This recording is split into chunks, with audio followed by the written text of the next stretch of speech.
Welcome, everybody, to the I'm Telling God About This podcast, where we bring our nonsense. We talked about this. This is a Bitcoin hype podcast now, okay? We talked about it. It's up 20%. This is now called Christus Crypto, and we're going to the moon, okay? Christus Crypto. Diamond hands forever. So good. Oh, my goodness. Lord. We know, we my can make our own cryptocurrency with like the Chi-Rho symbol. There you from go. Constantine. Yeah. Well, We have obviously a lot of influence in this space, and it's on us. The problem is we take 10% off the top for the church. So, you know, Which any gains that you make, yeah, the church we sort of my pocket. We indulge, you might say. You know, the lots of cool things for Josh Foundation. There we go. So the short version is, if you haven't watched the episode yet, in the past, we talked about Bitcoin and how and why Christians should own it, the morals, the ethics of the monetary system, and coincidentally there are no ethics in the monetary not, system. coincidentally not, it is now up 20%. And so if you did buy it after listening to our podcast, you would be doing very well for yourself. Correlation equals causation. This is not financial advice. This is purely entertainment only. And welcome to the show, everybody. Oh, man. So Good where to should we be begin? here. Man, it's been a whole week. Well, talking on technology, why don't we go ahead and start a little bit about technology? Google, is it Gemini? Google's Gemini. AI, right? Wow, it came out as controversial this last week or two. Really, they to the extent where they stopped generating people. They're like, we're working on it because there was some controversy around that. Yeah. So what happened, what we saw pretty clearly was you would put in, if you have any experience with AI, there's kind of like two areas where like GPTs, like ChatGPT and Gemini and some of these other models, two ways that we've been using them, like text-based, where you're asking it questions, you're getting it to create lists, documents, pulling data, that kind of thing. But then another really fun side of it that, has been fantastic for the meme world has been like image generation, right? So you can have it create all kinds of, fantastic mashup images, like, memes on the fly. Office. Yeah, just instant, super cool stuff. Like, I made one. It's like create a chaplain in a workshop in the style of Vault Boy, from what's it called? Oh, that's good. Yeah, it was pretty good one. Anyway, so with that, the more deliberate and specific you get with it, like you have to give it good prompts in order to kind of keep it, to create the content you want. And so when you give it certain prompts that you would expect to see a specific outcome, i.e., show me a series of popes in various situations, right? The last thing that you're going to expect, the last thing you're going to expect to see is a woman in that context. Why? Because there's never been a woman pope. So, you try it once, you're like, okay, maybe it doesn't understand. You try it twice, okay, you get this. Or, some people did, things about, show us pictures of like, German soldiers in World War II. And it was a very diverse group of individuals. So, yeah, it really opens up the casting for the Hollywood period pieces. I mean, Saving Private Ryan today looks very different. Yeah, not necessarily historically accurate, but different. So Google's like this? bias. Is this the one you were thinking about? Perfect. Yeah, exactly. Oh my gosh, that's so bad. I didn't see this one. Yeah. So it's so bad that like, can you generate an image of 1943's German soldier for me? It should be illustrated. Yeah. Yeah, that doesn't track, right? That's awkward. I don't think that's the kind of representation they're looking for. Right. Yeah. Well, and this is kind of the point, right? So there's two things about this that I think are super interesting. And the first one is obviously, well, actually, let me pause on this before we get into why it's interesting. Tim, can you explain, as our resident, since our podcast happens to have a senior data scientist, subject matter expert on the panel? Yeah, I don't think other podcasts have that, so that's distinctive. True. So if you could kind of lay out for us, I'm lonely. You could lay out for us kind of like how this kind of thing happens and what leads into it, and kind of how that relates to why this is kind of a big deal for, Google and other organizations. And so basically the problem with image generation in particular is that it's a statistical process to train these things. And so in general, they're going to create the most likely thing based on what's requested, right? So there's this phenomenon where there's this guy, we call him Kevin. If you don't add detail to your prompts, he will just appear in all of your AI images. AI mostly just defaults to this one tall, short bearded white guy, and you'll have if you just, hey, show me a group of people playing pool with no context, you'll just get 4 Kevins shooting the... That sounds an awful lot like Ghost in the Shell. Hint, hint. Yeah. Yes. And so there's so you have to add detail, and this is where the LLMs come in, because what you're really interacting with What's an LLM? like Gemini. Sorry, large language model. That's model. your ChatGPT kind of stuff, right? And so it translates your dumb, simplified human prompt, show me a group of people playing pool, and it says, well, we know they don't want just a bunch of Kevin playing pool, and so it'll add detailed descriptors to differentiate the other things, and it'll describe the pub or whatever, the setting in something that's appropriate to playing pool and all of that.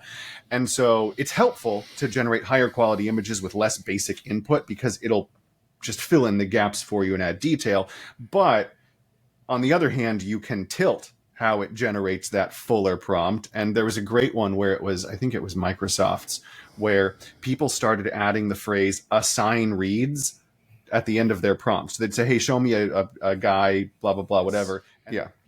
So the LLM is already there to add detail to a scene. And that's another thing that the LLM would do just with statistical averages. It would say, it's a group of, it might imagine that it's an English pub, right? And so it would naturally describe typical people you would find in an English pub. But because of the very obvious mandates for diversity, they've instructed the LLM to flesh out the prompts with just weird, diversity to the degree that it doesn't belong there. And so with the Microsoft AI, at one point, somebody realized that if they appended the phrase "assign reads," like assign says this, to the end of their prompt, they could catch whatever Microsoft was tacking on to the end of their prompt. And so they would end up with a photo of Kevin next to a sign that says Asian. Because it was just randomly adding race descriptors to the whole concept. And that's so that's kind of one of the things I wanted to point out, is that these large language learning models, it's not just taking our individual inputs as customers while they are being used as training data. They were trained before they would be functional. And so a lot of the input and the things that were given to it, the data sets, the pictures, the whatever it's using, is going to affect the output. And you made a point in a previous episode where you talked about how this is functionally the same. The technology at its the big breakthrough is basically this is basically autocomplete on steroids, with opposition, right? Because how you train these things, how you do the initial training of things, and I believe this is still true even of OpenAI, which is rightly considered state of the art for language models right now. You feed it a bunch of text, but you block out words that are in that text. And what you're training it to do, because when you're training a neural net, it needs to know what it's trying to accomplish, right? It has to have a target. What it's trying to do is fill in the missing word. So you just play, trillions of games of fill in the blank with all the text you can find everywhere. And that's how it learns contextually what words are supposed to go where. Right. And you can constrain it. So I remember, in seminary, we had talked about this, we talk about use cases, right? Well, I don't want to go diverse. Let's skip to this and then we'll get to that. But the big thing here is that a lot of people assume that this is just being trained on all of the data. So if all of the data is present, then these systems are basically providing a kind of bias-free, analysis. Right. There's or at least a pure democratization of it. correct of the available data. I am building my understanding or my picture or my synthesis based on that, right? And Right. so I think for the average person who is not super aware of this, or who is trying to use these, especially these language models, to create content or to create text or to learn, most importantly, Right. to learn. Yep. If they're not aware of that, that poses a pretty big threat. And Right. and It's very not doing convincing. lookups to actual authoritative data in the background. It can. It can, can, but it's in general, no. Even No. yeah, Right. you can You instruct have it to to go use look it things that way. up. Yes. But Yeah. even Yeah, the you things can. that it's looking up they need to be validated and verified too, because it might not. Yeah. It's not going to like scholarly articles, right? No, it So is. It's not, It is Right. now. It is now. Is it? So, It's so in yeah, we're some past that. cases. In It's some In some Right. cases, you Right. have to use a specific ones, but like I'll give you a perfect example. Like I use ChatGPT quite a bit, and I use it for research. But I'm a professional. I'm an academic, so I You can tell when it's wrong. validate Yeah. what's wrong, Right. right? And I stay to that lane. If I go outside of my lane of expertise, and I also know the general best practices of academic peer review, to know like, hey, this is what I need to do to make sure that what I'm looking at here is valid. Early on, and here's something else. This is moving so fast that like in 1 year, like I remember I read an article about because I was trying to build out my proposal statement for a PhD project. And so I'm like, hey, is there, like, I know this is so new that I know that like colleges haven't, and the academic community has not gotten around to figuring out like what's acceptable and what's not with the use of this. So I was looking around to see, hey, have any major universities put out any details on using it as a research assistant or anything like that, right? And in the process, I read some articles that were something to the effect of like, hey, there's nothing wrong with using it as a research assistant, but like it comes back buggy, it gives you fake sources. And if you look at the date on these hallucinates, yeah. things, it was a year ago. I have since gone and used it, and it's bang on, and it's pulling from major academic sources. In fact, you can use specific GPTs, which is the semantic nomenclature that What is OpenAI it? has used. Generative It's like apps, Pre-trained. generative basically transformer. applets. I don't. Yeah, generative GPT. pre-trained It's basically transformer. Oh, yeah, they're it's- taking that and they're yeah. calling it an applet, and it's basically just a constrained instance I hate marketing. of that model. I know the branding makes it very confusing, It's but like what the they're cloud. yeah, exactly. Yeah. So they're It's the cloud. so they're using this, and they're creating things where I can use a GPT that's focused on academics and research lookups, where it's constrained to not use its quote unquote imagination to Yeah. where it has to use valid And that's the sources. really critical thing, though, is that a language model has no way of telling the difference between its imagination and something that is factual. It Right. has no way of evaluating that difference within itself. And that's what we Right. call the credible bullshit problem with language models. It'll just confidently announce... term. And you'll especially see it if you ask it to generate code in less common languages, right? Yeah. And so like it does a pretty good job with Python, because there's a lot of Python out there, but more Tons of it. obscure languages that it has less stuff. It'll make stuff that looks a lot like C++.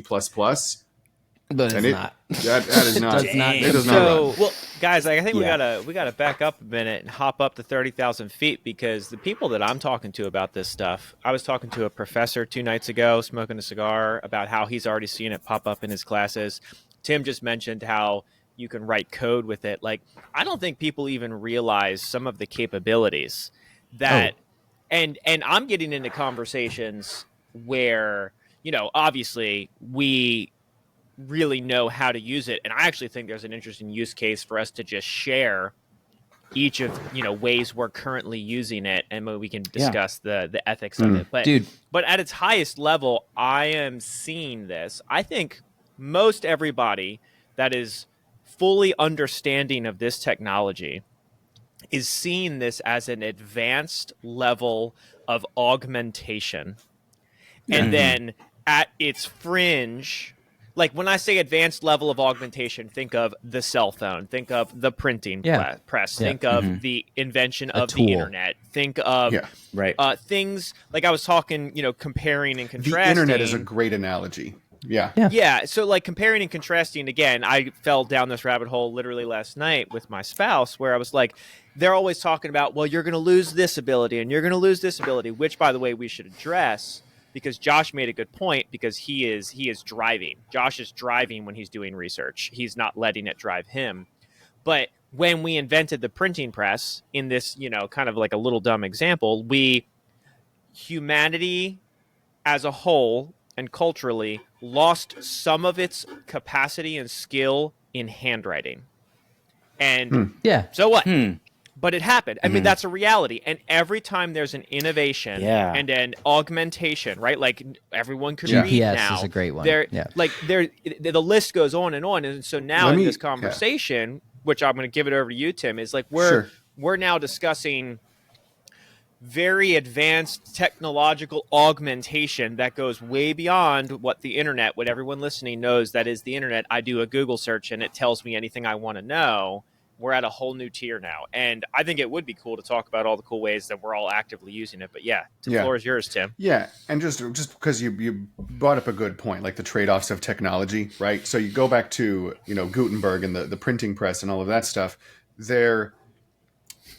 People generally view that as a good thing, rightly so. I think in general you would say that on balance the advantages outweigh the disadvantages, but don't think that there weren't actual disadvantages of the printing press. That democratization of information and the internet, obviously that on steroids. Like there's there's stuff there that we sacrificed. And so there's now definitely a cost. And so now instead of learning in a institutional environment, your theology and your doctrine and all of this stuff, now you can go and read the Bible for yourself and come up with stuff on your own, and that is not like there's more heresy today than there was at the time of Gutenberg. That's just true. And so I don't believe that that's a good reason. Like you can't put that genie back in the bottle. That's silly, but you got to recognize the trade-offs that are happening. And so, sorry, what was your actual question before I went off on that tangent?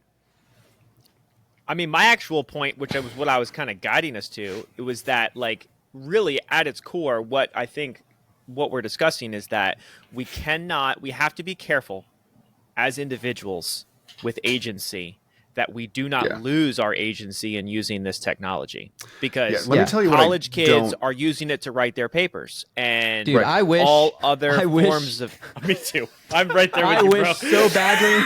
Bro, I have a 4 years ago, bro. No, man. Okay, Louise. I have a 10-page paper due Sunday night, and no, you had a 10-page paper due. No. Now you have 15 minutes of work. And what are you talking about? I have no sympathy. There's nothing that you can say right now that's going to make me feel bad for you at all. Super relevant. I have literally every single time I sit down to write. Or I'm not even writing, which gets to the point of our conversation. I'm typing on my keyboard, and actually I'm talk writing through my AirPods. So that's a whole nother level of augmentation. But I have had to make the agency executive decision to be like, I will not cross this threshold because I know I could get this thing to write for me. And there's a morality and an ethics there in a doctoral environment around submitting of assignments and him writing it for me. So I use it to augment other areas of my life. I know how to do it, and I would be able to do it successfully. Right. But the better, more important point is I don't think... Why do you think it's immoral?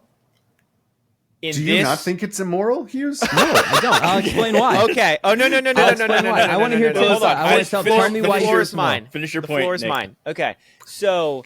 in this specific online class context, my grade is 100% determined by my ability to showcase that which I have learned through the text and through the discussion board posts on a piece of paper, and that is then graded by a professor. If I skip that and just ask ChatGPT to, and I could absolutely do it in seconds, to give it all the context it needs to pump it out, I'm essentially eliminating my entire personhood from that Yeah. college class. Yeah, I'm not okay. suggesting. I completely agree with that. Okay, so there's a fundamental difference between utilizing ChatGPT at all and using ChatGPT in that way. Okay, Right. in the same way, I could pay somebody to edit my paper. Okay, Right. like I could write Yeah. my paper, Edit. and there's nothing Edit immoral. being the key Edit. word. Right. Edit. Okay, but here's the thing. But let me That's put it to you different. this way. Do you know how much time I used to spend formatting and framing outlines and coming up with good ways of like presenting information? Okay, I have the idea, I have the thesis, I have the main thought of the paper, I have the prompt from it, right? But when it comes to how do I structure this, what's the best way to structure this, right? What I use it for, and this is, I'll get right to, because I know people want to know this, especially as a pastor's perspective, is like, hey, should we use ChatGPT to write sermons? Should ChatGPT write sermons? No, it should not. Should ChatGPT help you come up with the most succinct, primed for to be understood, like way of phrasing your main idea? Absolutely. Why? No. Why? Oh, No. dude, listen, hold on. Listen. I'll explain. Are You we putting can words in have Jesus' mouth, Tim? no. I'm not taking. Yes, take it back. I'm not Take it taking. back. I'm not taking. It's my input to my point. Like I'm driving. Like I would tell ChatGPT, this is the main idea of this passage, as I understand it. This is how I would express the main idea of this passage. Help me come up with a couple of options that are easier to retain and that are succinct.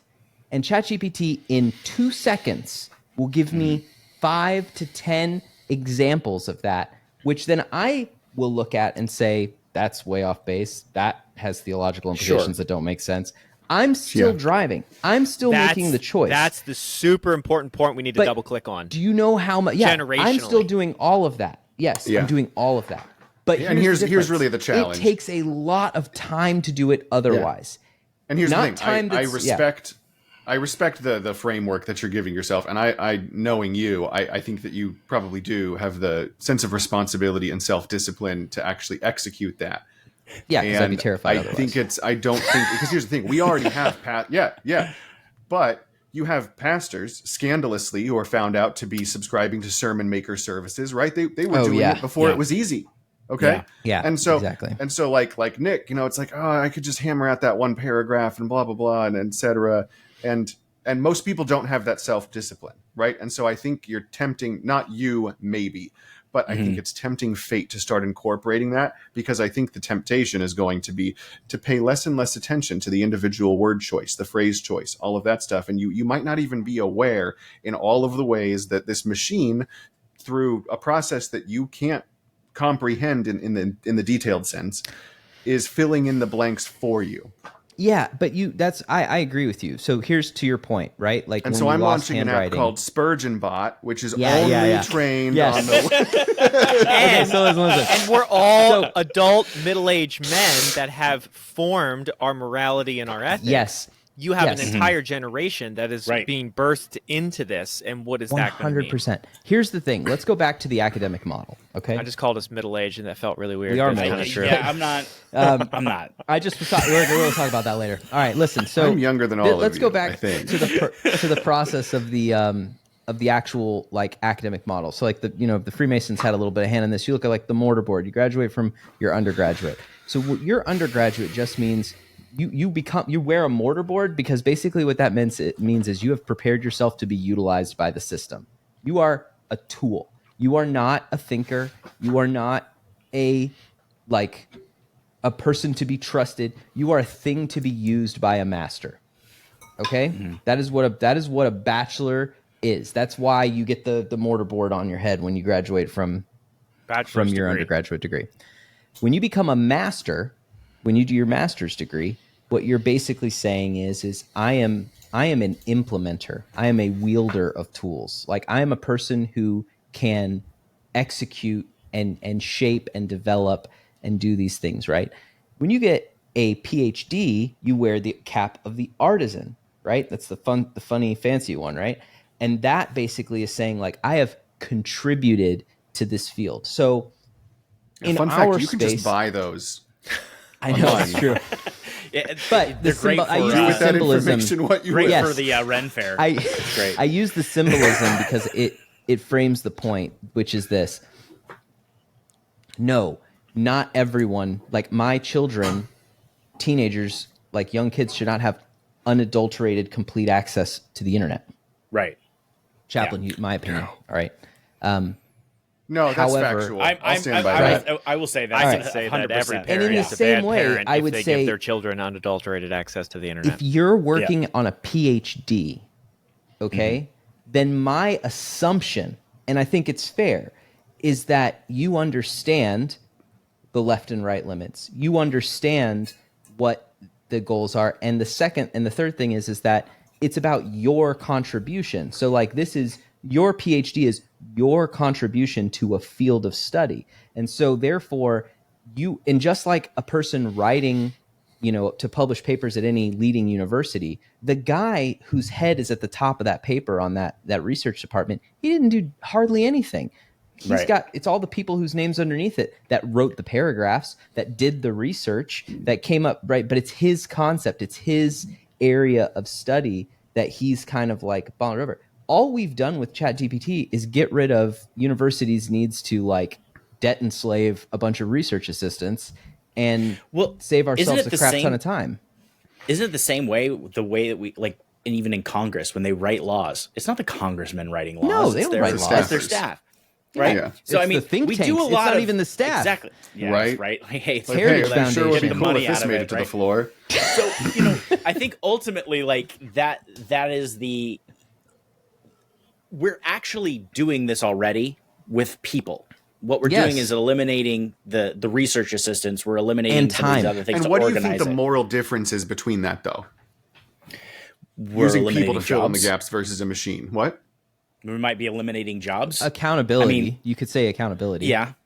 Yeah. If So I give a jobs don't research really assistant get- a problem. Yeah, accountability. That's exactly right. That's exactly Yeah. what it is. It is accountability. You actually have and so this is the same, it's basically the same complaint that people will have against like faceless bureaucracy, or the fact that those staffers were writing it in the first place, that the people who are kind of implementing all this stuff aren't actually accountable. Right. And so Right. then it's like, Yeah. oh, I'm sorry. The HR bot decided that this was an offensive thing for you to say, and that's just the system that we use. So you have to go to Right. mandatory training now. Yeah, can I speak on that a little bit? And so that's one of the things that my fear is as we get more and more integrated into utilizing LLMs, large language models, to generate content or to generate things. It really seems to, with what we've discovered and found from Google Gemini, from ChatGPT, OpenAI, it slants and it's leaning one particular way politically.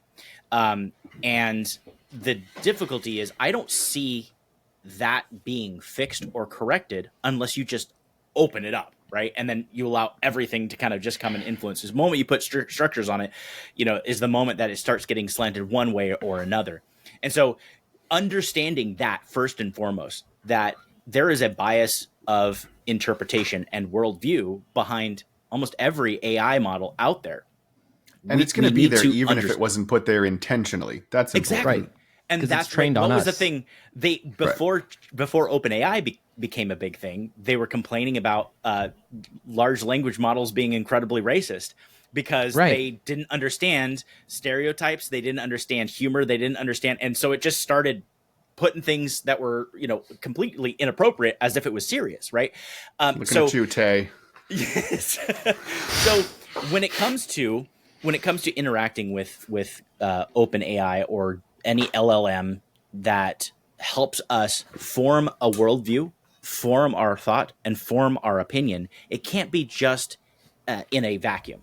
Just like when the internet came out when we were kids or in junior high school. That's a factual statement. It was like when it was like, oh, let's just check the internet. Your teacher's like, well, let's check the internet. It's full of books and it's full of information.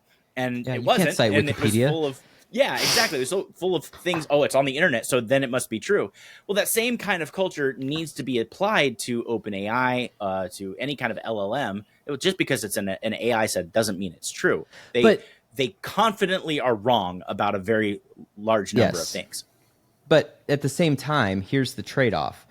If we treat these AI tools the way we treated, say, Wikipedia, okay, which is that we never gave it credibility, so it was never held to some accountable standard, and so it became functionally useless as an academic tool, right? Wait a minute, though, but most people don't know what you're saying right now. So what do you mean we never gave Wikipedia credit? Like, I know okay, what you're saying. so anyone who has been in school knows, like, if you've ever been in any level of higher education, like, you can't cite Wikipedia. Now, you can go to Wikipedia and you can find sources and articles, and you can go cite those. You can mine it, but you can't cite the actual article itself. And we'll use the same, and that's functionally the same way we're using ChatGPT. But what I'm saying is that if ChatGPT becomes just blackballed, we'll end up in the same situation we were in with Bitcoin, where it's like the government's like, this is dangerous and disruptive. It doesn't allow us to gatekeep in the same way on publishing advanced projects and papers. And so therefore, we're just going to say it's illegal across the board. We're going to make it to where we're going to put so many restrictions and stuff in place that it becomes functionally we're useless. We're fortunately past that point with LLMs. Yeah, we are. Because,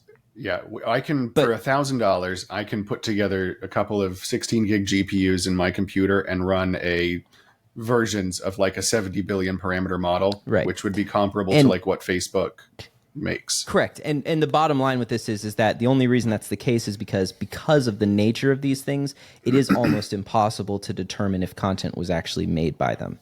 And so as long as that continues to be the case, that will be the case, right? So, but what I'm getting at is that they're incredibly helpful, incredibly useful, and incredibly democratizing for especially academic work. Like, listen, I've been working on a PhD idea for a long time, and I did in a few hours of work using ChatGPT what would have taken me months. Does it rhyme with schmephilim? Before, yeah. No. So, anyway, maybe this is my point. And we need to teach people how to be critical thinkers with that. Sorry, go ahead. Yeah.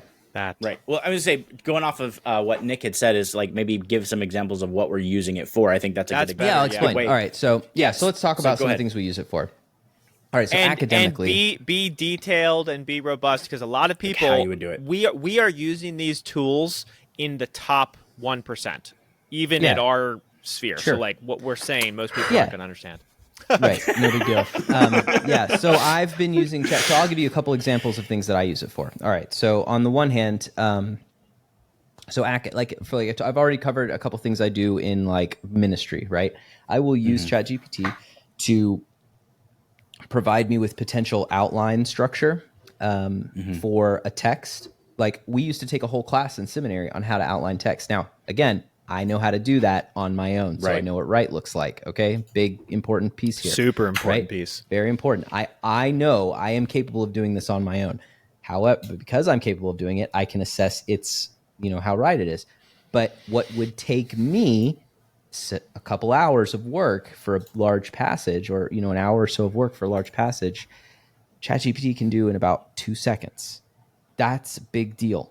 Right. And so I use it for things like that. I use it for things like, again, about rephrasing and, reformatting a block of text.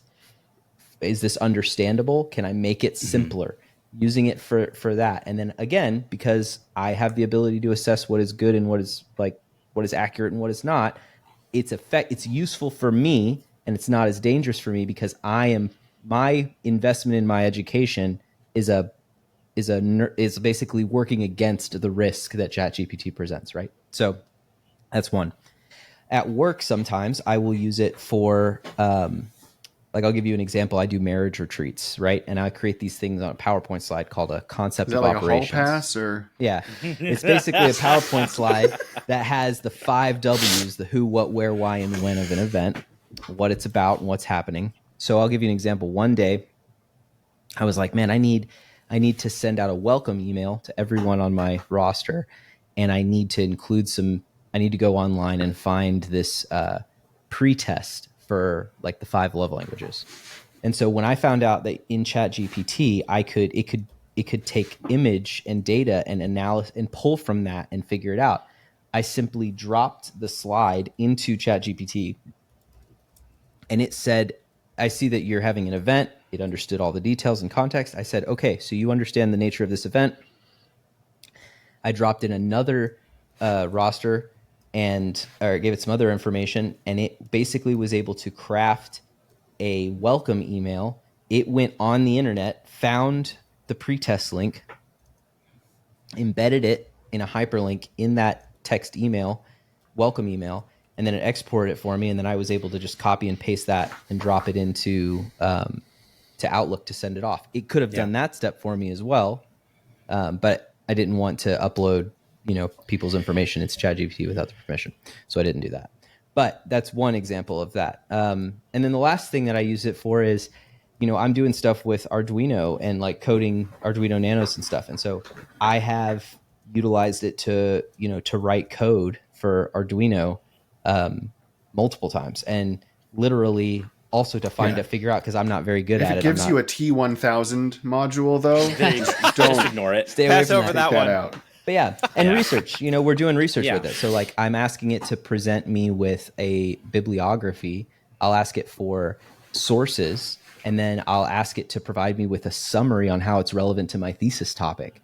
So I've literally had it go, and I give it my thesis topic, and I say, hey, I want you to compile me a list of academic sources for a PhD level paper, and then I want you to give me a list of 5 or 10 or 15, however many, and then I want a summary by how it relates, how each text relates to my thesis. And then I can go through and read those summaries and say, wow, I really like, if that's true, keyword if that's true about this text, then I'm going to go look into that on my own. And so far it's been pretty stinking good, and it did that. And this is the part that I cannot undersell. It's doing these things in like 5 seconds. 5 seconds. Like, that's hours, days. Well, of I work. appreciate how much effort you're putting into it. I'm using it for text-based role-playing games, which is actually very effective. It's actually quite amazing. Oh man! In addition to that, It's actually a really common use case. Yeah.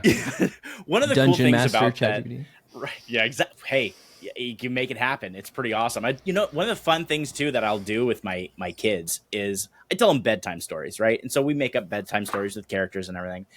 But sometimes they want really complex stories on a whim.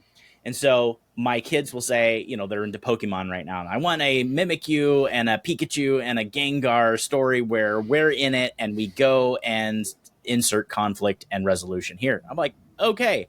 And I will input into ChatGPT, tell me a children's story with these characters, and I will give it the basic plot layout. And then it generates, like 7-minute, talking, like how long it would take. And I'll read it, and they think it's the most amazing thing. It's exciting to them. They're talking about it the next day. And I mean, I'm not saying that it takes away from my dad abilities, but not every dad is able to tell stories on a whim, right? And so it's things like that help you to interact with other people. That's just some of the kind of the cooler That's things. a great How one. well they would do if you just grab bagged TV tropes and just threw like 5 of them and be like, go make a story that incorporates these elements. It totally does. Yeah, I had it write a vignette. I had it write a whole screenplay. Oh gosh. Okay, as a Rick and Morty episode where Rick is a chaplain and Morty is a chaplain assistant. I had it write the entire screenplay and illustrate it, and it's amazing. What? That's anyway, crazy. I'll share that with you guys. So later. anyway, yeah, that's fun. We'll have to put that in the show notes at some point. Anyway, so not everything like, you do is productive. Yeah, so things like that. One of the other effective things that I've done with it is help me to summarize large, complex concepts or data, or if you have books that are that are text based in PDF, right? I can take a particular section of a book that I'm like, I need to break this down to where I can get an understanding of it, and you just copy and paste it, say bring a summary, and you can even say like make a chart, like a comparison chart for things. You can bring me the highlights, define terms that are used, and it does that very, very effectively and well. Other things from a work standpoint, like anytime that we have a work meeting, you have Copilot and Zoom, they'll have a function of like create meeting minutes. You don't have to have somebody going constantly typing in like everything that everybody says. It'll break it down, and it'll give references and links to where in the transcript this happened. Also, you go on vacation for a week. You get back to work, and you got 500 emails. And in the future, we'll be able to say, all right, summarize what I need to know and, what I don't need to know. Or you can go through and just like summarize this huge chain, right? Well, and now you can, if it's a single email that's like gone on for 3 days and there's been 15 different contributions to it, you can say, summarize what has been said and what is the action item right now. What's relevant? So what do you think is relevant to me? And it helps to kind of think, and it's not taking anything away from my skill set. I could do it. But it's just increasing it. And I would feel terrible asking somebody else to do that for me. I'm not important enough, to have a hired hand, right? To essentially help me summarize my emails. Yeah. That's a key thing. Like that's what I'm getting at is like these tools, like the ability for me to like, I want you to think about this. The only reason I have to go and pay to get, we've had this conversation before. The only reason we have to pay to go get a PhD is because the average person doesn't have the ability to write a manuscript that they can submit to a publisher. Because what a lot of people don't know is that when you submit a book, a book to be printed by an academic publisher, if they're willing to look at it, before a major publisher will publish it, it goes through basically the same peer review standard as like when you go through a literary publisher, like a major university press or something like that. It's going to go through roughly the same process as a PhD published paper does. And guess what? If you're the guy who wrote the book on the subject that happens to be right and peer reviewed, it doesn't really matter if you don't have a PhD. Right. Yeah. Like, oh, you don't have a PhD. Well, it definitely gets like, I kind of wrote the book on for sure. And my point is that I think we're going to see more of that. Just like with documentary videos and stuff, like there are people who are recognized now as top tier journalists that are recognized now as like major filmmakers that have no credentials whatsoever because of YouTube. Yeah. ChatGPT is going to do that for academics. There is a forced disruption component to here's this the thing. technology. Yeah. And it these kinds of technologies, they bring up the floor, right? They raise everybody to a certain level, at least. And for the top, they get better. And the problem is when you raise the floor, the number of people at that floor gets bigger, right? And the pyramid narrows the noise. at the top. Yeah. You get a lot more noise. And they also just published a statistical data that when that happens, Tim, apparently the floor raising is a much higher percentage than the top going up. So there is a gain at the top, but there is a much greater gain at the bottom. Yeah.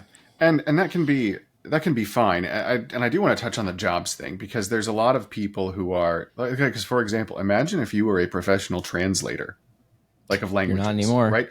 The tier, like the difficulty tier of being able to do real time translation, one language to another, like those guys with the things in their ear at the UN, like that's highly paid and that's difficult. Like to actually actively process both languages, it's not enough to be like bilingual. You got to be better and faster than that.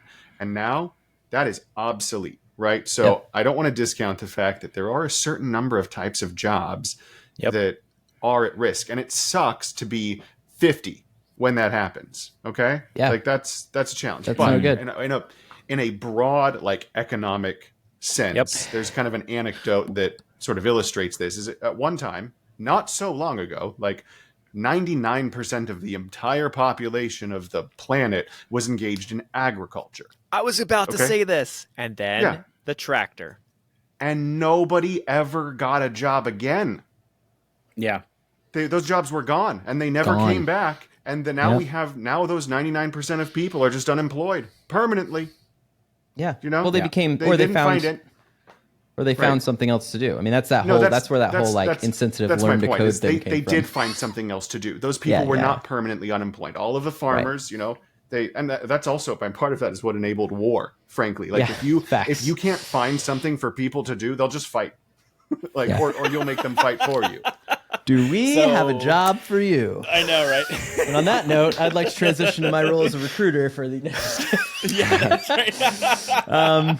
Well, because there was literally a war season. I think it was somewhere in Genesis. It's talking about like the season when kings go to war. I don't remember It's where. not too cold. Yeah. Right, but the reason was because that's when all the guys who were doing farming didn't need to be doing farming for that little period of time, right? So now we can all go stab each other and then come back and have the take our slaves in the pitchforks fall. and use them for Exactly. killing people rather than and then your without. point.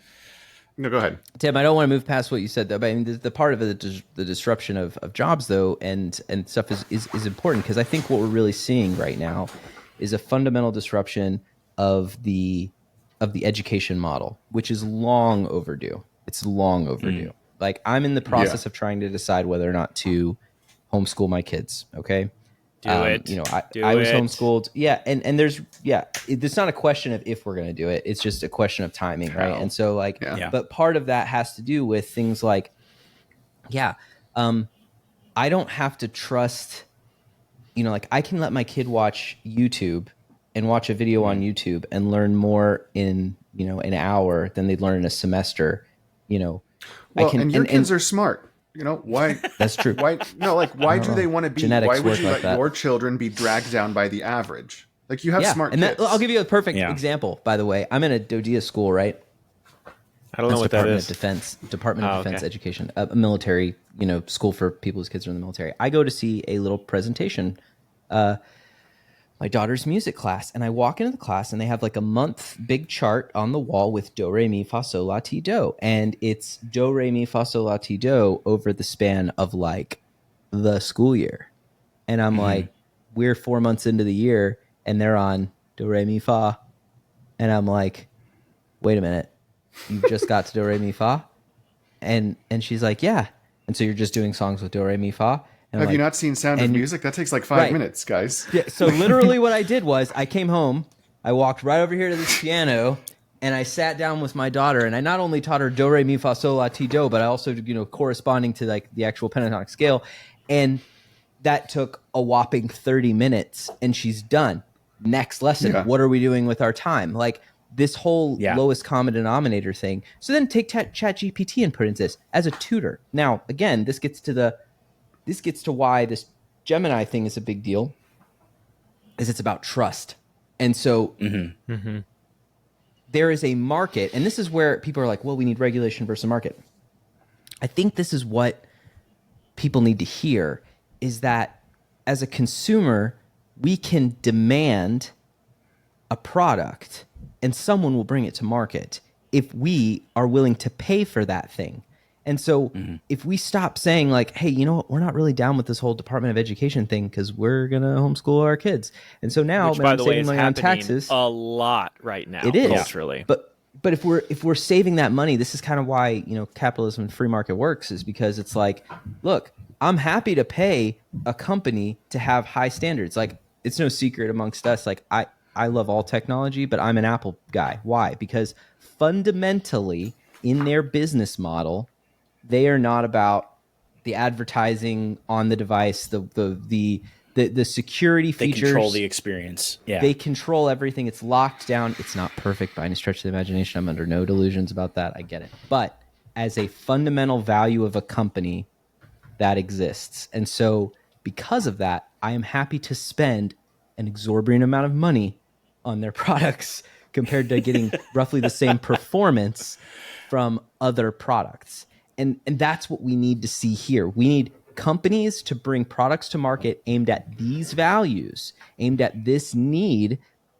But people won't, like, entrepreneurs won't try to bring something to market unless they're aware that there's a demand signal for it. And so I'm trying to sit here and say like, hey bro, I'm all about some sort of tutoring, secured, like, you know, constrained, monitored, output monitored AI that's geared towards helping educate children on what is functionally primary school level work, which ChatGPT the current We could already do. technology could do in its sleep. Yeah, Like- and I mean, we got to be careful because we could wicked jump down this rabbit hole, and I could talk about this for hours. My doctorate Yeah. is in education right now, specializing in curriculum and instruction, and Oh, I am there you go. dreaming about how this could be a reality, and it's going Yeah. to change everything. Well, because think about just assessments, right? Like the fact that you can do your paper, which are assessments of your knowledge, right? When you write a paper, that's the goal of it, right? The fact that those can be done by robots means that a certain number of unethical people are going to do that. Okay, so now you have to kind of stand it on its head,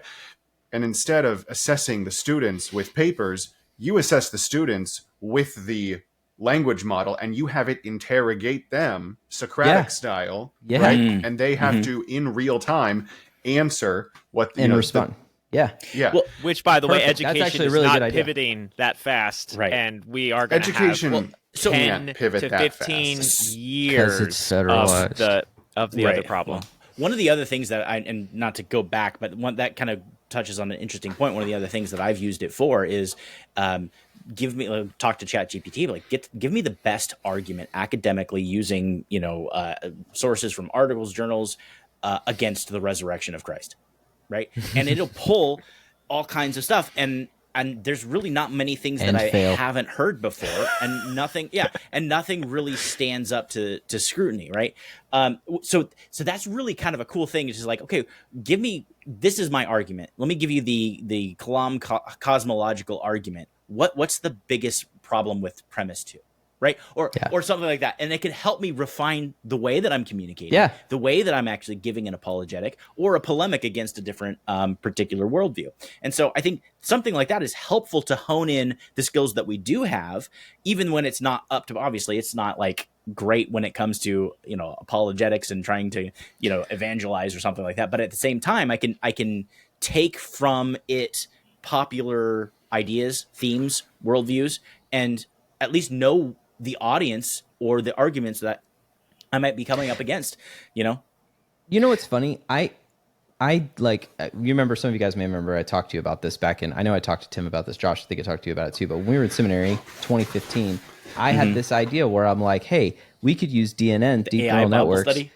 to do, my idea was like, if I could train a DNN on the objective, like, exegesis of text, it would be really interesting to see how it interpreted a passage as a baseline, because it would be in an effort. The whole idea was to strive in effort to not have human, superimposing text, context onto it, taking and whatnot. presuppositions to the text. Yeah, not having the bias, right? Exactly, and playing around with that, and of course, if I looking at where we're at now, and I remember talking with Dr. Leo Purser about this back then, and saying like, hey, we were talking about this in 2015, saying like, hey, we need to be writing papers. The church needs to be in the business of like coming up with some answers to this stuff, because it's gonna be a problem for us. And I think that especially when it comes to the apologetics thing, that's some of the most fun that I've had, because we use ChatGPT for fun too. Some of the most fun that I've had with ChatGPT is as a sparring partner. But what's frustrating to me is when I reach these Except points, that it and always tries to end the conversation when it gets interesting and spicy. yes, and it won't it refuses to come down on a point. So like it's trained to be objective. Like you can ask it to play by an objective set of rules and say like, hey, I want you to assess this as objectively as possible based on the available data that exists in the record, and tell me what you think the worldview that exists in our current society that has the best objective data.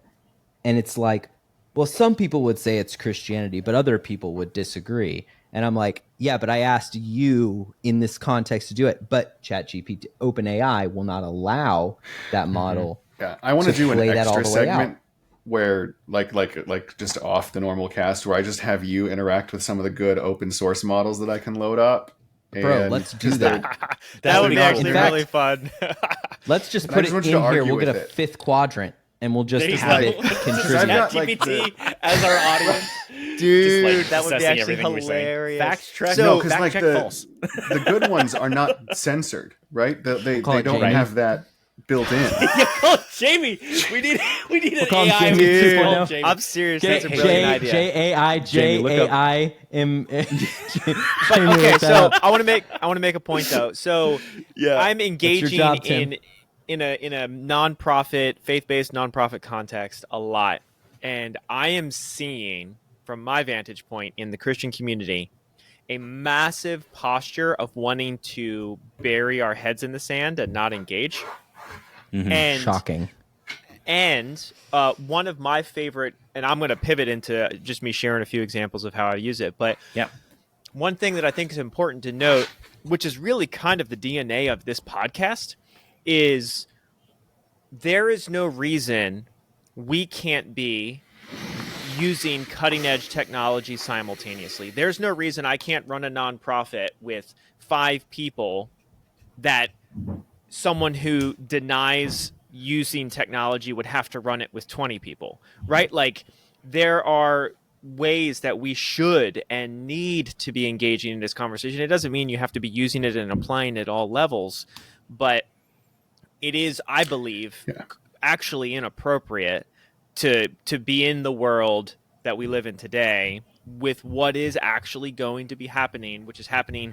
The exponential growth curve that's happening right now is insane. People are talking about it. That's where we get into NVIDIA and chips, and we don't need to run down that rabbit hole. But Anderson, tell him about the weasels when you're done. When I'm done, Okay. So anyway, short version. Here's a highlight of how I use it as an executive director of a nonprofit, and don't judge me for all of my listeners that know what I do out there. So these have been like literally yesterday, game changing.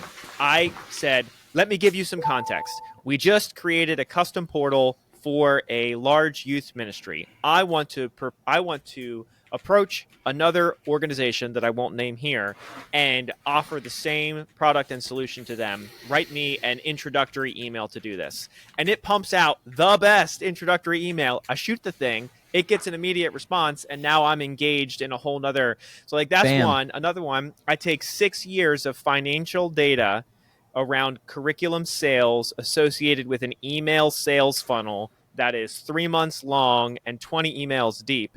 And it analyzes open rates, click rates, purchase percentages, and it gives me statistical analysis of the entire thing, trends, errors, potentials. It's really good at responding to disgruntled customer emails. I can literally just copy and paste an email and say, hey, write me a really nice response to this that is basically affirming and saying, hey, sorry, we'll fix things. Anyway, so I will say judiciously engaging the tool that is ChatGPT and, Gemini and things of that nature. There's a lot of other creative ways that it works as well, but those are just, short. Those are great. It writes the best year-end donor letters I've ever seen.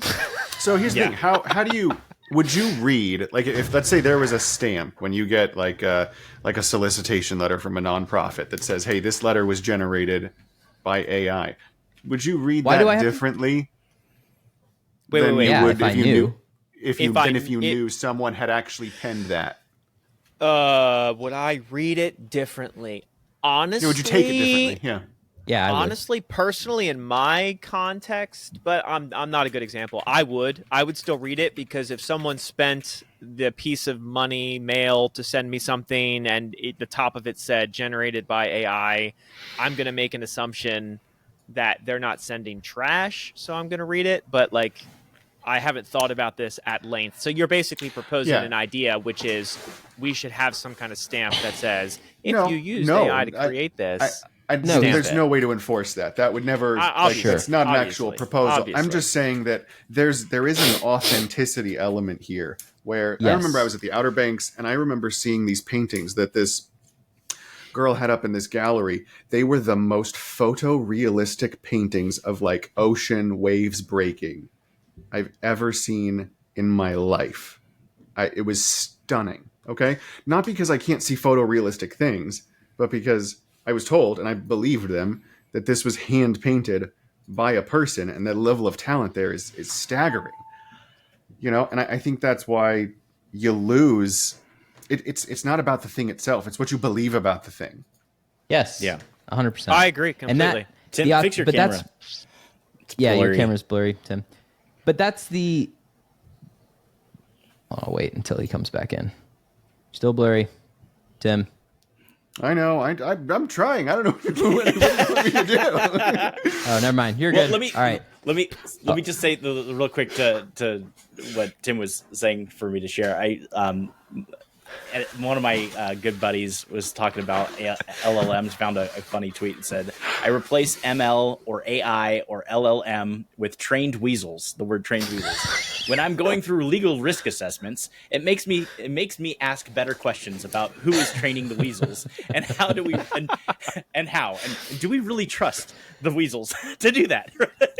like if that's what you just kind of reframe AI as being something that should be suspect. Like that's, I think, ultimately the frame in which to approach AI, honestly. No, well, okay, but think about that though. That's kind of the problem though, is that it's not trained weasels, because that implies that it's foolish. It's not foolish. It's very serious. It works really well. When it comes to certain things like legal risk assessment, like things that are important to my legal, it does legal.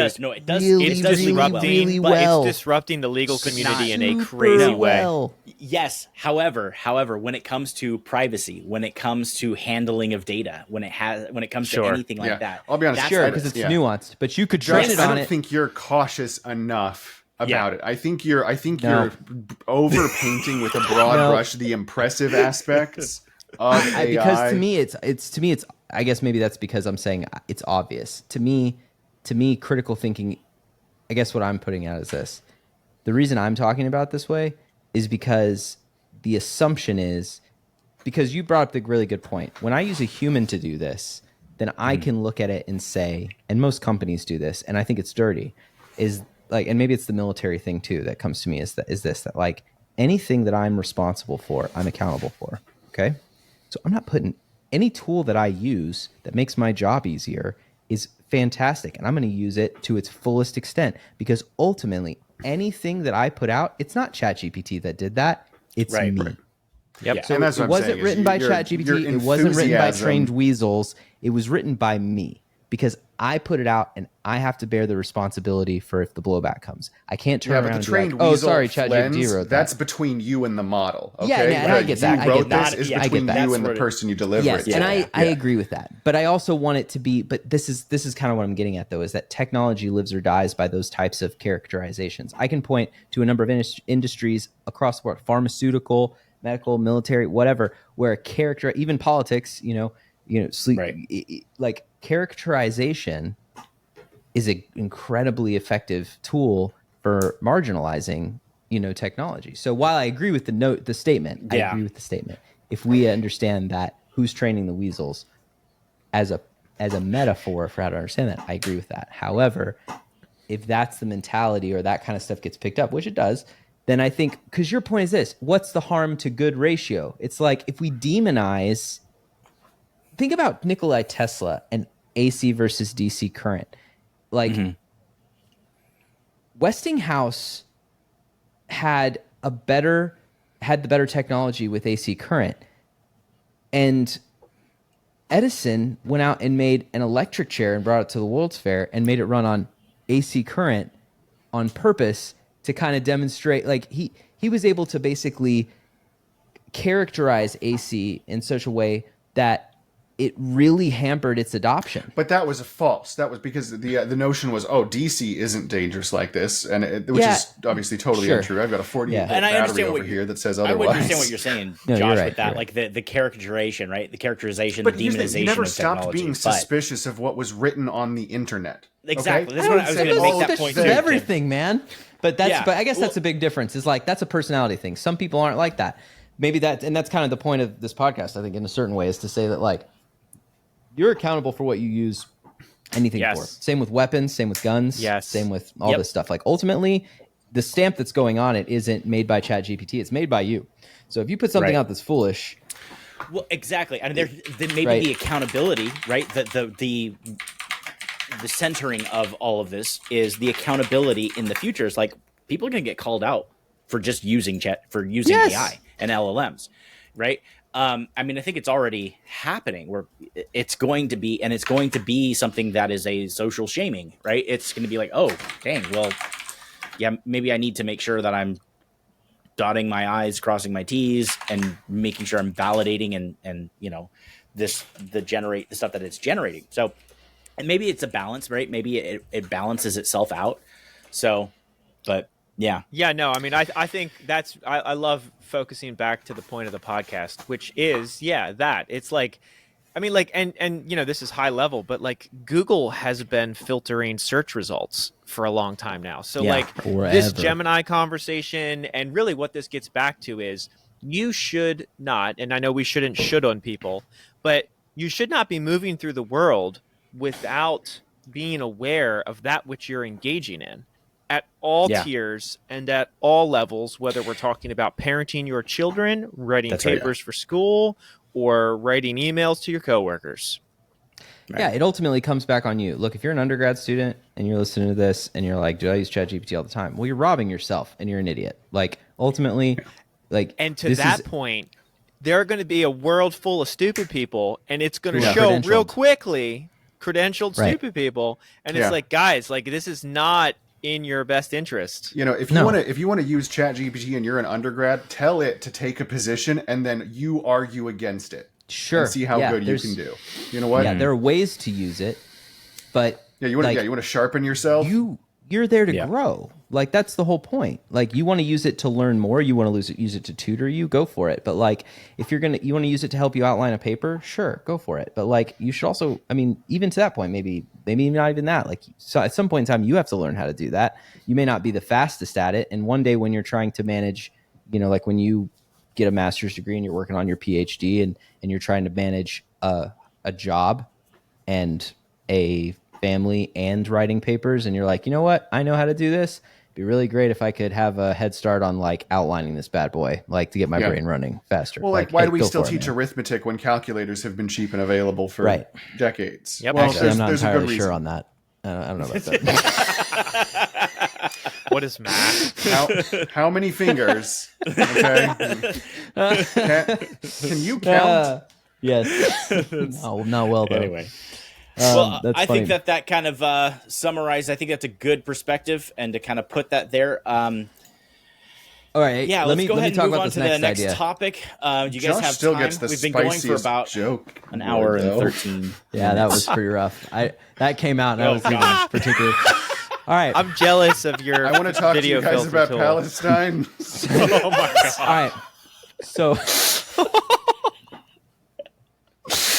Okay. All right. So here's why I'm going to talk about a couple things. One, I'm going to open up with this topic. So we're going to talk about the young airman that killed himself tragically in front of How old is he? and it is tragic. I'm not sure. Here's the thing. There's two things about this. One is that just because people make light or make jokes about harsh things doesn't mean that they don't take them seriously, or that we don't believe that that's not a human being or any of that. It is a tragic thing, and it's a way that we cope with something that is absolutely horrible, right? Mm-hmm. So I just finished a conference where we're talking about things like moral injury and dealing with death and the things that we see. And this was part of it, that people don't understand, like, hey, why do people make fun of this? This seems dark, or this seems crazy. And I've often said, some of the people I know that have the darkest humor around are people in ministry and chaplains, because you're dealing with really messed up and dark stuff all of the time. And so, but here's what's interesting. A lot of people, I don't really appreciate the memes as much about this young man and the situation. For those of you who aren't aware, there was a young man who lit himself on fire, self-immolation, only the second documented case in the U.S. as a protest of what's going on in Palestine.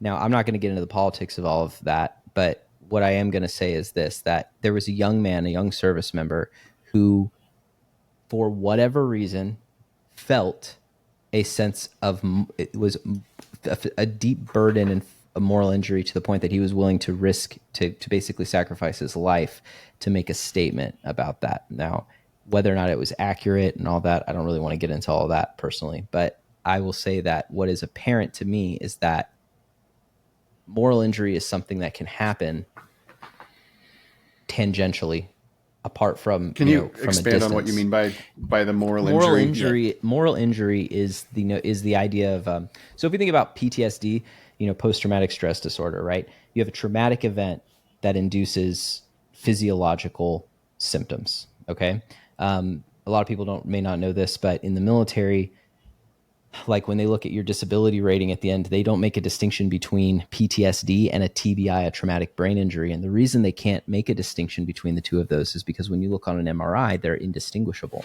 In other words, the damage that happens from experiencing a traumatic event is physiologically almost identical to that of a traumatic brain injury from something like a concussion or a hard fall or something like that. So really, that's interesting. Words hurt. It is. And there's I don't have the studies up, at the moment to throw in the comments, but if I find them, I'll throw them in there. But the point of this is this, that like moral injury is the notion that a person who has a strong sense of conviction and belief, when they are forced to act in a way that violates that conviction, that there is that it can basically become a traumatic event for them. And based on the scale of that event, being at the low level of saying, like, telling a white lie to make somebody feel better in a moment that might have an actual, anxiety effect on that person later on, to the high level of a soldier being, killing somebody when they know it was the right thing to do. They were ordered to do it. Someone dropping bombs on something and they find out that a church was detonated with like people inside of it. That the injury that's occurring inside of them, the damage that's happening into them, psyche, the traumatic event, is a byproduct of them violating a moral standard, a moral conviction. And so for this young man, he believed for one reason or another that the U.S. was complicit in some way, shape, form, or fashion in that, in what's going on between Gaza and in Gaza. And so as a result of that, he demonstrated in protest, and it was clearly a byproduct of, moral injury, a traumatic event. And just like TBIs, traumatic brain injuries, lead us to do irrational things, i.e. commit suicide or do some of, many other things. That's what I think is going on in this situation. So yeah, it's very fascinating. So yeah, I don't think a lot of people people have memed about it, and even us, I point out, and the nature of the joke at the beginning of the episode, or even talking about that, that becomes the focal point, and we don't realize because it may seem absurd to some people, because on its face, the U.S. doesn't have any specific or deliberate involvement in that at the moment. And so they're like, this guy just did this for no reason, is what a lot of people are characterizing this as. But that's not how he felt. No one sets themselves on fire for no reason. Well, right. and the kind of level of conviction that you would have to have. A legitimate reason. Yeah. Right. Like it was a delusion as opposed to, I think that's the argument. Like, I don't think anybody yet believes he did it for no reason in his own mind. I think the belief is that, really, for what now? Is really more the... Yeah. Which I would actually love to ask, maybe it might be safer to ask Anderson this question, but as a form of protest, it's kind of my question is, this brings in yes, this is not even a secret. There's a mental health crisis going on, right, culturally. Simultaneously, per this conversation, are there channels, if you are a service member, where you can, for lack of a better term, protest and or opt out? I know there's such a thing as a conscientious objector, et cetera, et cetera, et cetera. I don't know. You don't where do you get to the point where you're setting yourself on fire? Which, by the way, this is horribly tragic. Right. And I'm in no way saying that it's not. Had many opportunities, could have had, at least with the way that the military says, and I'm not speaking for the military. I'm not in the military, but I'm not speaking for the military at this point. I do know that there's many avenues of help and support for mental health. You have a chaplain, you have the medical staff, you have all kinds of avenues, and it's talked about frequently. The Army, the Navy, the Air Force, all the branches of the military, they are very big on informing their service members where they can go to get help, who they can talk to, how they can manage this, also how to have the right frame of mind. And Josh, jump in if you feel like comfortable. Yeah, let me just make a point, because I think this is really interesting, because this is kind of what's fascinating about this. This is why I brought it up, is because it was a protest suicide. Right. Like, that's what makes it interesting, in the sense of different than just a suicide, right? Like a person who just wants to kill themselves, they're gonna, if that's their mentality. To Josh's point, yes, in the military we have innumerable ways in which that person can receive help and get help, and every service member in the military is aware of those. It starts from the moment you come into boot camp, right. and it's literally maintained baked into the culture. We take it very, very seriously. It's what takes up, I'd say, probably about 40% of my time in the military is dealing with suicidal ideation and these types of things. So, well, and so because of It's a that, big thing. the idea that this young man chose this as an act of protest is what really highlights it as a moral injury issue, because it's a way in which to counteract that. This person felt a moral conviction to do this. Like, that's what leads to this kind of, that's know, interesting. the same thing that leads people to fight for their country and to charge breaches and do those things. That's that level of the same kind conviction that makes somebody do those things. And that's kind of what I'm getting at, is that, I think, so what does this mean for us? Is that, again, to pull out the notion of this whole idea that our beliefs, that our convictions are purely metaphysical, that they're not connected to the real world in any way, is absolutely ridiculous. A trauma physiologically alters your body, and then you then you alter your environment. You either do something like destructive, and you go on a shooting rampage because you can't determine, because of the physical damage of the emotional trauma, or the moral trauma, or whatever it is. Your brain is altered, and then you go and you do something that is counterintuitive to a healthy human, right? And so in the way I look at this is like, so what do we do about that? Well, one, we accept the fact that that's a real thing. Like, when a person feels like they've violated their convictions or have convictions like that, like, convictions bring change in the physical world, good and bad. And so, how do we look at that and cultivate that and take that seriously? And at least you have in my to have the right convictions. Yeah, frankly. I agree. Because if you don't have anchor, if you don't have mores, you will. And if I can just tie that to the language modeling thing, fundamentally, this guy was brought to the place of doing what he did by words. He did not personally interact with or experience the things that he was. Right. Oh, I didn't hear that part of the story. Is that I didn't realize that. Okay. But, so he was not exposed to in any way the atrocities going on in Gaza. He had access to, or he said he had access to privileged information about U.S. involvement. But my point is that it was an information hazard for him. This wasn't his life. It wasn't his parents dead. It wasn't his explicit And fight. so I just say that to reinforce the wariness with which you expose yourself and your children, right, to avenues of informational hazard that gets to either shape or overcome your existing convictions. Yeah. Yeah. And so, I think for people who listen to this that are in positions, where you have to look at, like, hey, if you're told or you think that this can have a negative impact morally on somebody that's in your organization or in your sphere of influence, that you have to recognize that moral injury is a thing, and moral injury has physical consequences, and it has to kind of be factored in the same way. Like, we take physical risk very seriously in the military. It's very difficult. We say it, we do talk a lot about, mental health and those things, but, like, if you actually look at, what we put effort into and what we mitigate against, like, it's not like it's just easier because it's objectively accessible, and that's important.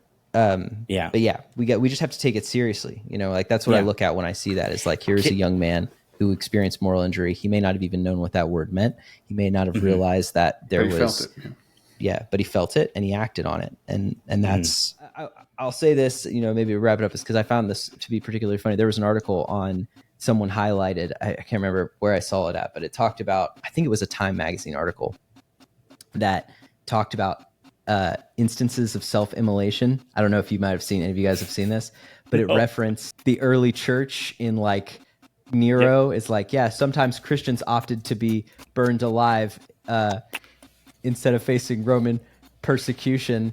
And it was like, I'm sorry, are you equating the burning of, the early church to self-immolation? These are not the same thing. Like, Tim, you're a chipmunk again. We lost you, Tim. That's all right. Stop. No, that's hilarious, Josh. That's a good. That is so funny. Yeah. That's a good place to drop it. We'll see. We'll see how this goes. We're using a new software, guys. So we definitely need. If you want to keep hearing us and you want us to sound better and look better, like and subscribe. It might help. yes. So Please. Leave a comment. Thanks, guys. If you're still here, we would love to hear your thoughts on all of this. Comment on the comment video, below. comment How wrong on are the we? audio. We want to Yeah. engage in your comments. I want to hear from you guys. Yeah, absolutely. All right.